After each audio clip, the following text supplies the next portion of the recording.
Super GPS Pac-Man, a lost build of a cancelled WonderSwan color game. Now this one is a particularly interesting topic.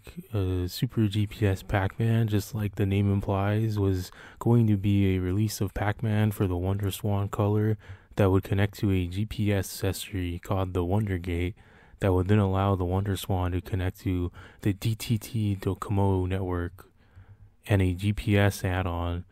So already this would have used so many different pieces of technology that would then use your current location to generate playable Pac-Man mazes. And unfortunately, there's not much else to be said about this one. After Namco showed it off at Spring TGS 2001, it was never mentioned ever again.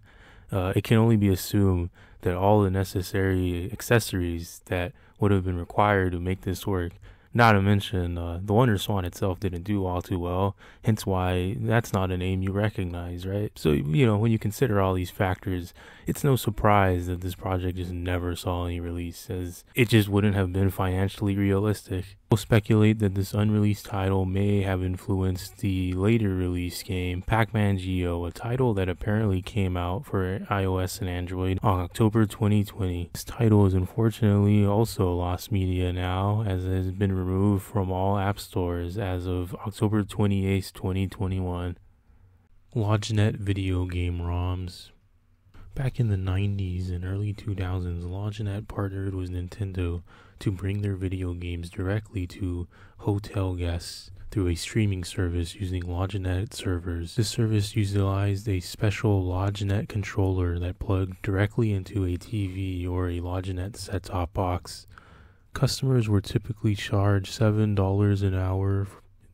After 1 hour of playtime, the game would immediately stop and prompt the user to pay for more playtime. Now, in terms of what exactly is lost here, there's a lot you can debate, as the games included on the service, even if they were commercially released titles such as Super Smash Bros. Or F-Zero, would have modifications made to them to remove multiplayer functionality, as well, it just wouldn't be possible with only one controller being available to guests. So you could make an argument that technically this is lost content because they are different from the ROMs we currently have available. But the real treasures, and I use that in quotes because admittedly they're not that interesting, three titles: Noughts and Crosses, better known as Tic-Tac-Toe, Hangman, and Postcard Puzzle. None of these titles ever saw any form of a commercial release. SNES collector Dream TR actually found a prototype PCB of Noughts and Crosses back in about 2007. Video game collector Dream TR found a prototype PCB of Noughts and Crosses and uploaded some photos of the PCB as well as the game running online. However, they did not dump the game, so it is not currently available to the public, and neither are the other two games mentioned. No screenshots currently exist for either Hangman or Postcard Puzzle, though instructions ripped from the Nintendo Gateway Systems website do exist.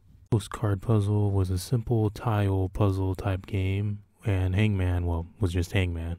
These instructions are the only proof that these games ever existed. Sonic the Hedgehog Awakening, the Lost Build. The only evidence of this game's existence comes from Pete Capella's website, who was the voice actor of Silver the Hedgehog during 2006 to 2009. Because of this bit of information, some fans have speculated that this game is potentially a sequel to Sonic the Hedgehog 06, or possibly a prequel that is focused on Silver the Hedgehog, seeing as he is the only person that has been credited for this unreleased game. No screenshots, videos, or prototype builds of this title have been released to the public as of now. Not even concept art has been released. Seeing as voice acting work had begun for this title, assuming that the credit is legitimate, this would imply that development must have gotten far enough for something to exist related to this title.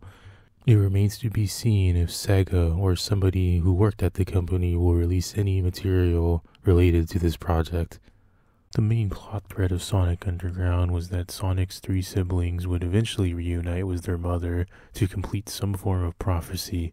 The series was prematurely canceled though, so this was never seen in the original series. Sonic Underground, The Lost Epilogue. At New York Comic Con 2012, Archie Comics announced that issue number 50 of their Sonic Universe comic would be a epilogue to the infamous Sonic cartoon series, Sonic Underground. For those of you who don't know or don't remember, or were just never exposed to the series, Sonic Underground is that one cartoon that follows Sonic's siblings and they're in a band with music that can really only be compared to cheesy Christian rock music. Anyways, the first rumblings of this cancelled comic first appeared on Ian Flynn's Bumble King forum, where he asked users if they would be interested in him writing an epilogue for Sonic Underground as part of Sonic Universe. Despite the reception of people wanting him to do it, he seemed to be somewhat cautious to the idea, finding it intriguing, but also feeling as though he might be stepping on the original creator's work. 3 years after this forum post at New York Comic Con, executive director of editorial Paul Kaminsky said, "We said, you know what, we need to do an epilogue to Sonic Underground. The last song, the last concert. What better way to celebrate 50 issues of Sonic Universe than hiring Sonic's band to play?" Though it seemed pretty certain that this comic was going to happen, given all the press surrounding it. But when this issue finally hit store shelves in March 2013, the story focused on Sonic Underground was nowhere to be found. In its place was a story about Metal Sonic. Since then, no production material from this cancelled version of the comic has appeared, besides a sample cover drawn by Patrick Spaziante, which I will be showing on screen right now. Around late 2014, Ian Flynn began discussing his plans to release a document called Lost Hedgehog Tales, which would detail scrap concepts from around the time that he was a writer, and that it would include the epilogue story. However, as of now, only 5 pages have been released of this document, with many more remaining unreleased. Ian Flynn has recently said on Twitter that "I've promised the Phantom to tell all in Lost Hedgehog Tales when it's safe to do so, which isn't yet, but one day, just not today, or tomorrow, or for a while." So it can be assumed that no production material related to this cancelled project will be coming out anytime soon.